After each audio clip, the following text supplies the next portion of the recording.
तो बच्चों अभी टेबल के बाद हम देख रहे हैं एग्जाम्पल नंबर 6। एग्जाम्पल नंबर 6 में हमको अब की बार थीटा की वैल्यू दी हुई है 30।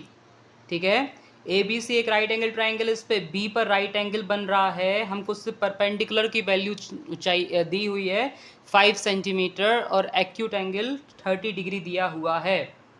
तो हमको लेंथ ऑफ BC और AC ज्ञात करना है। अब तक क्या होता था कि आपको दो लेंथ दी हुई होती थी, पाइथागोरस से आप थर्ड लेंथ निकाल के बाकी ट्रिग्नोमेट्रिक रेशियो निकालते थे।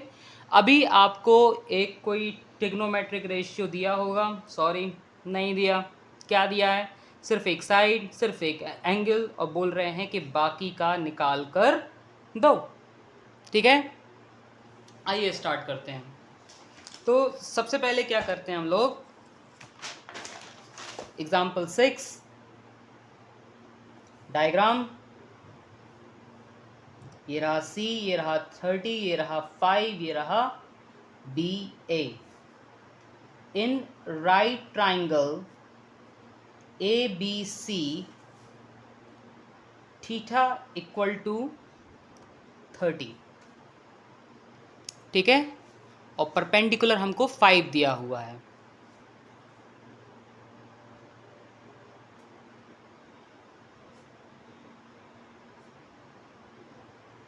ठीक है, हमसे हाइपोटेनियस और बेस जिनकी वैल्यू AC और BC है हमसे मांग रहे हैं। ये रहा आपका सवाल।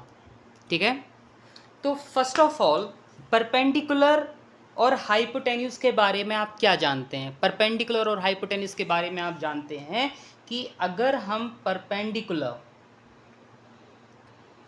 और हाइपोटेन्यूस का रेशियो निकालने का प्रयास करें तो हम लोग पहुंच जाएंगे साइन थीटा पर, जहां साइन थीटा का मतलब है साइन 30। क्योंकि थीटा की वैल्यू 30 है। परपेंडिकुलर इज AB AC, है ना। तो AB हमको दिया है 5AC निकालना है, साइन 30 की वैल्यू बाय टेबल 1/2 होती है। क्रॉस मल्टीप्लाई से हम निकाल लेंगे कि AC का मतलब होता है 5 मल्टीप्लाई बाय 2, यानी कि 10 सेंटीमीटर। एक आंसर।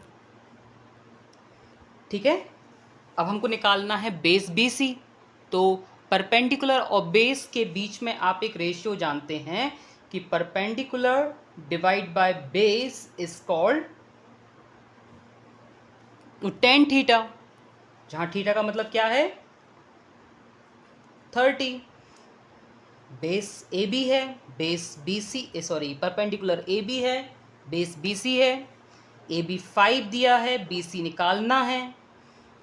10/30 की वैल्यू बाय टेबल होती है 1/√3।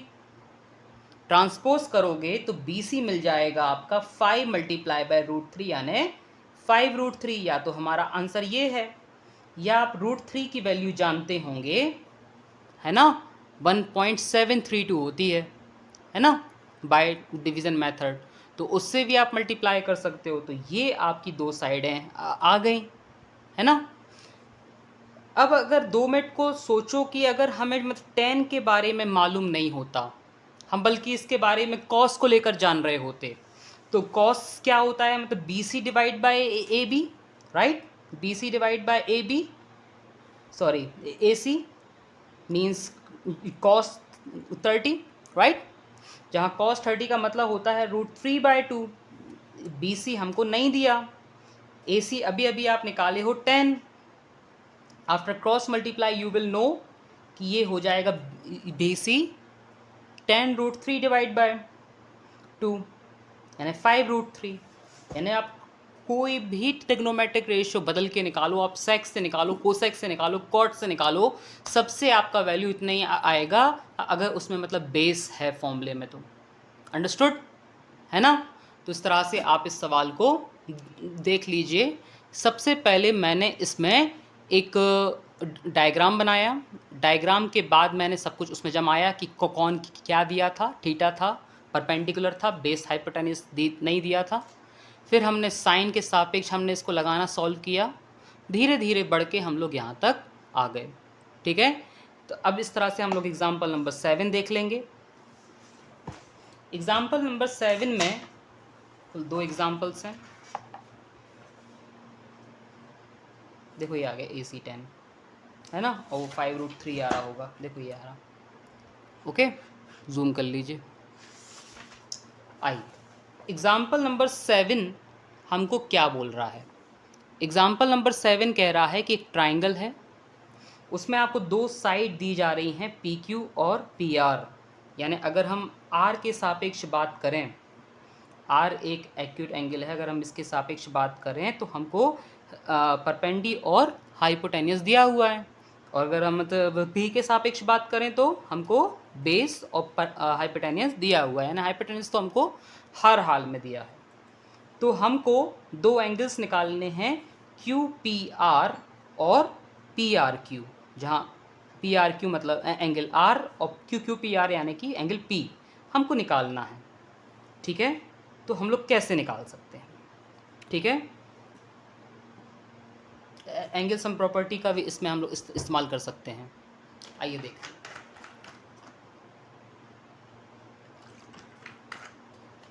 तो सबसे पहले हम लोगों ने डायग्राम बनाना उचित समझा। ये R है, ये P है, ये Q है। ठीक है, हमको एंगल P और एंगल R निकालना है। ठीक है, एक बार थीटा एक बार मोड। ये 3 सेंटीमीटर, ये 6 सेंटीमीटर हमको दिया हुआ है। Example number 7। ठीक है, आगे बढ़ें।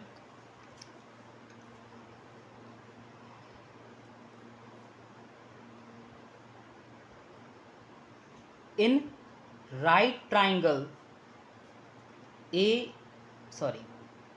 PQR angle Q equal to 90 degree है ना।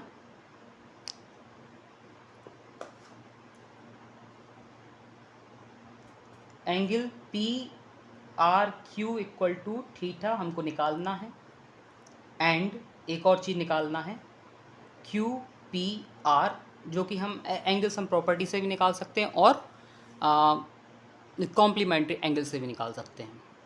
ठीक है, कि अगर ये सपोज करो हम 30 आए तो ये बाय डिफ़ॉल्ट 60 होगा। क्यों? क्योंकि दोनों का सम भी 90 होता है, और एक ये 90 बिकम्स 90 180 है ना। चलो, ये अगर 45 होगा तो ये भी 45 होगा। आइए आगे बढ़ते हैं।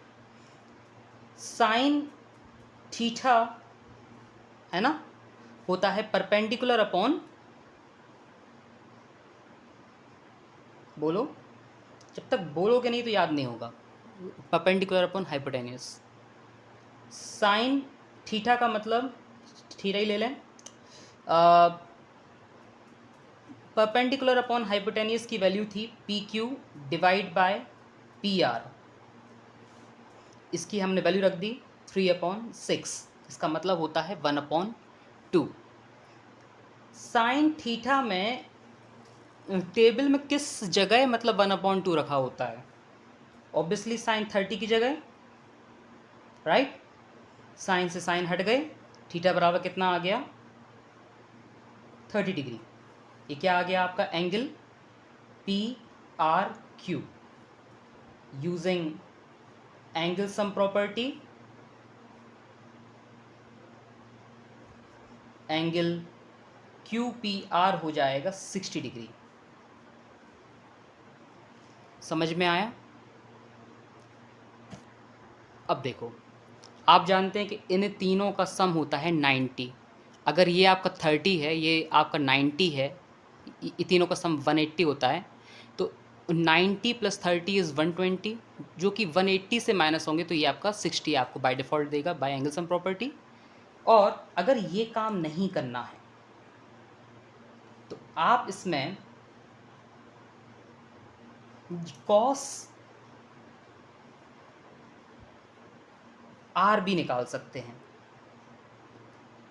सॉरी, अभी आपको मतलब P चाहिए है ना,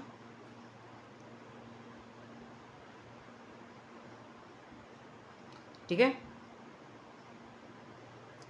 तो p के सापेक्ष ये मतलब बेस हो जाएगा।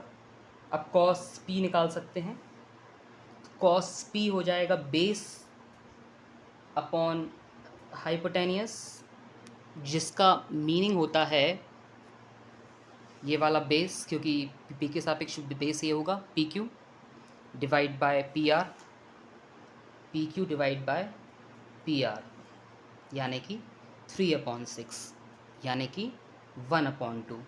अब cos p की वैल्यू अगर 1/2 है, आप जानते हैं, क्या जानते हैं आप, कि 1/2 वैल्यू होती है 60 की। तो p बराबर हो जाएगा, एंगल p बराबर हो जाएगा 60 डिग्री, जो कि आपका एंगल QPRB है। तो या तो ये काम करो सेकंड मेथड, या तो ये काम करो फर्स्ट मेथड, है ना बच्चों? ठीक है, इसको थोड़ा सा एंटी जूम कर दूं ताकि आप देख सकें। सबसे पहले एक राइट एंगल ट्रायंगल माना, अपनी जानकारियाँ लिखी, साइन की वैल्यू रखी, थीटा यानी PQR आया 30, फिर एंगल सम प्रॉपर्टी की मदद से 60 डिग्री निकाला। अगर ये नहीं करना है तो cos p मान लें, जिसकी वैल्यू बेस अपॉन हाइपोटेनिस होती है, जहाँ बेस अब की बार PQ हो जाएगा और हाइपोटेनिस आपको ये दिया हुआ है, तो 3/6 से 1/2 हो गया। इस कॉस की टेबल में 1/2 60 पे रखा होता है, p बराबर 60, यानी कि एंगल QPR कितना हो गया 60। तो इस तरह से भी आप निकाल सकते हैं। ठीक है, इसके नोट्स मिल जाएंगे आपको। अब हम लास्ट एग्जांपल देख लेते हैं, फिर इसके बाद अगले वीडियो में हम इसके एक्सरसाइज देखेंगे। ठीक है,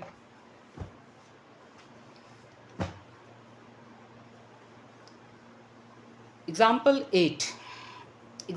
8 कहता है कि अगर साइन a माइनस बी की वैल्यू 1/2 हो, cos a प्लस बी की वैल्यू 1/2 हो, और a प्लस बी की वैल्यू 0 से 90 के बीच में हो, लेकिन a बड़ा हो, तो a और b कितने कितने होंगे, हाउ मैनी डिग्रीज होंगे, ये निकाल कर उनको अपन को देना है।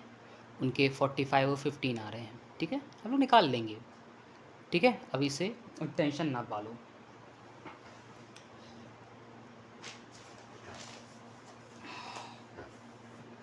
वो कह रहा है sine a minus B equal to 1/2, यानी sine a minus B equal to sine 30, दोनों तरफ के sine cancel, a minus B की वैल्यू हो गई 30, इक्वेशन 1।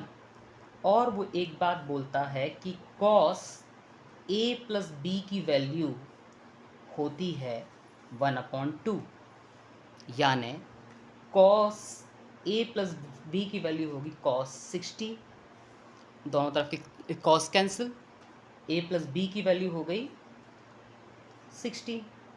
अब ऐसे दो नंबर बताओ कि जिनको घटाने पे 30 आए और उन्हीं दोनों को जोड़ने पे 60 आए, ये कैसे निकालोगे? फ्रॉम 1 and 2 इक्वेशंस, क्या a minus B equal to 30, a plus B equal to 60। अगर हम इन दोनों को ऐड कर दें तो ये कैंसिल हो जाएंगे, 2a हो जाएगा 90, a हो जाएगा 45, है ना?